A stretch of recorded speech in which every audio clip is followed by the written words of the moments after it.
بسم اللہ الرحمن الرحیم۔ السلام علیکم ناظرین کرام،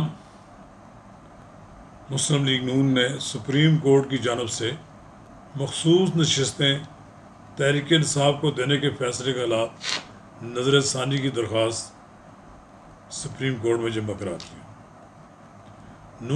مسلم لیگ نون کی جانب سے دائر درخواست میں سنی اتحاد کونسل، حامد رضا، الیکشن کمیشن سمیت 11 پارٹیوں کو فریق بنایا گیا ہے، جبکہ درخواست میں سپریم کورٹ کے 12 جولائی کے فیصلے پر حکم امتناعی جاری کرنے کی استدعا کی گئی ہے۔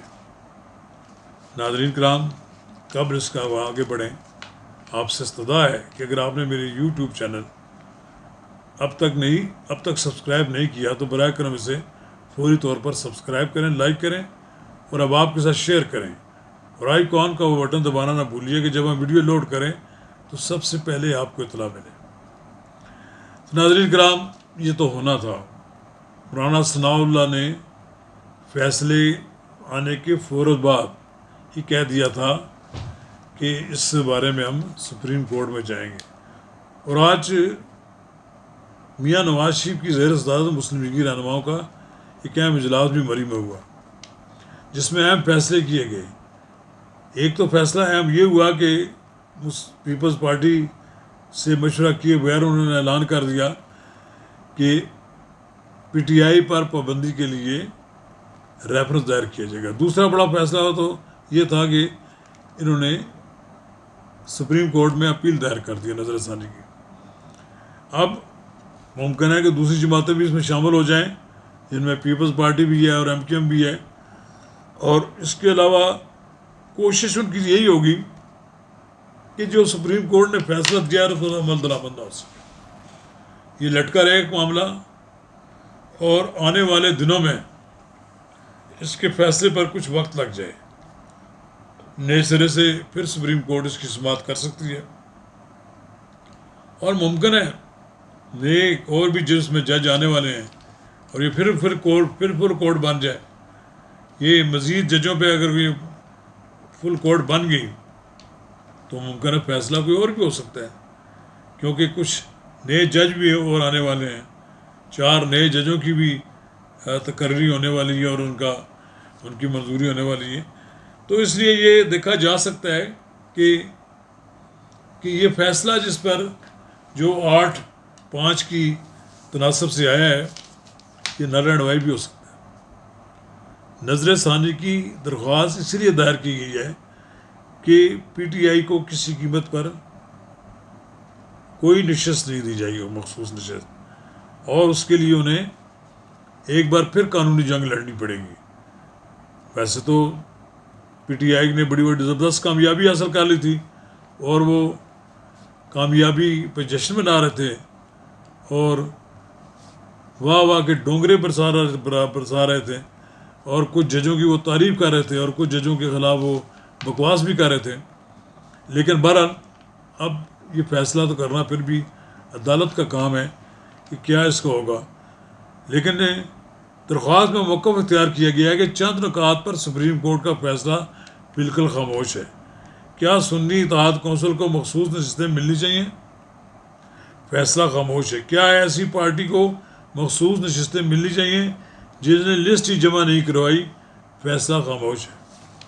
درخواست میں کہا گیا ہے کہ آزاد امیدوار ایسی جماعت میں شامل ہو سکتے ہیں جس کا ایک جیتا ہوا امیدوار اسمبلی میں موجود نہیں۔ کیا نشستوں کو خالی چھوڑا جائے یا ان جماعتوں میں بانٹ دیا جائے جنہوں نے انتخابات میں حصہ لیا؟ سپریم کورٹ نے کافی نکات کو سنا ہے، لیکن مختصر فیصلے میں کئی اہم نکات میں خاموشی اختیار کی گئی ہے۔ اب دیکھیں، سپریم کورٹ نے سنی اتحاد کونسل کی مخصوص نشستوں سے متعلق درخواست پر فیصلہ سناتے ہوئے الیکشن کمیشن اور پشاور ہائی کورٹ کے فیصلے کو کالعدم قرار دیا تھا، اور نشستیں تحریک انصاف کو دینے کا حکم دیا تھا۔ سپریم کورٹ نے خواتین اور اقلیتوں کی مخصوص نشستیں 15 دن کے اندر ان کے لیے نام جمع کرانے کی ہدایت بھی کی تھی۔ پی ٹی آئی نئے امیدواروں کے لیے فہرستیں تیار کر رہی ہے، جس میں ابھی جو رہا ہوئی ہیں خاتون صنم جاوید، ان سے پوچھا گیا ہے کہ وہ قومی اسمبلی میں جانا چاہتی ہیں یا صوبائی اسمبلی میں. تو یہ صورتحال ہے. پی ٹی آئی تو بڑی پر امید ہے، لیکن پی ٹی آئی کا راستہ روکنے والے بھی بڑے سرگرم ہیں، اور ممکن ہے کہ نظر ثانی کی درخواست قبول ہو جائے اور پھر ایک نیا فیصلہ آ جائے، اور وہ فیصلہ ایسا ہو جس میں کوئی بھی ون ون کی پوزیشن میں نہ ہو. لیکن ابھی کچھ کہنا بڑا قبل از وقت ہے. ایک بڑی امپورٹنٹ بات تو یہ ہے کہ ابھی تک صورتحال ہی واضح نہیں ہے کہ سیاست کے ساتھ ساتھ عدالتی فیصلے کا کیا امپیکٹ بننے والا ہے. یہ سمجھا جائے کہ اتنا آسان ہے کہ پی ٹی آئی کو یہ مخصوص نشستیں مل جائیں گی، یہ بھی ایک میں سمجھتا ہوں کہ ایسے ہی فضول کوئی بات ہے، نہ سوچا سمجھا جا سکتا ہے. کیونکہ جس ایجنڈے کے تحت پی ٹی آئی کو نشستیں نہیں دی گئی تھیں، کیا وہ ایک عدالتی فیصلے کے بعد ان کا اس پہ عمل درآمد کرنا ممکن ہو جائے گا؟ حکومت کے پاس بھی بہت سے راستے ہیں.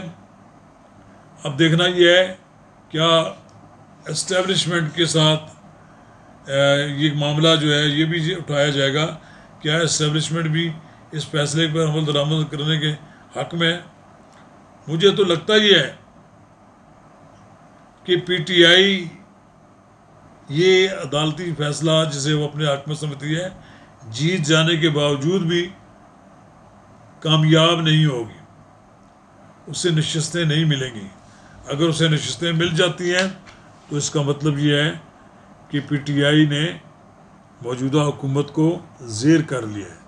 لیکن لگتا تو یہی ہے کہ پی ٹی آئی کے لیے ابھی مشکلات ختم نہیں ہوئی ہیں، اور یہ سلسلہ جاری رہے گا. اور اب دیکھتے ہیں چلیں کیا فیصلہ کرتی ہے عدالت. اس پہ نظر ثانی کی درخواست پر ہمیں اس وقت کا انتظار کرنا چاہیے. شکریہ.